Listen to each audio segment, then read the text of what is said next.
Ang susunod na programa ay rated PG. Ito ay nangangailangan ng patnubay at gabay ng magulang para sa mga batang manonood. Hindi pangalan ng kalye ang pinapalitan.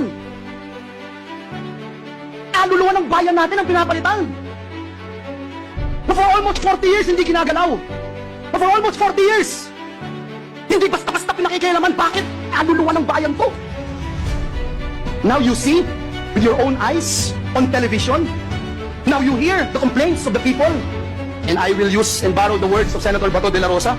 Yung mga nagdarakot, yung mga naghihikahos, mga nangangailangan ng tulong, nangangailangan ng ayuda ng gobyerno, umaasa sa tulong ng gobyerno, pagsasamantalahan natin para lamang ma-extend ang termino natin, para lamang ma-abolish ang Senado. Mr. President, kung gusto ng taong bayang i-abolish ang Senado, I don't mind.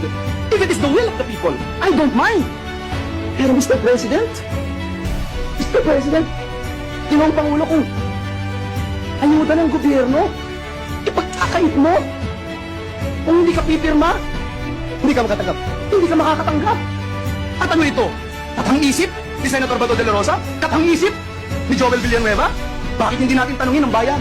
Bakit hindi natin tanungin si Juan de la Cruz? Ito ba ay people's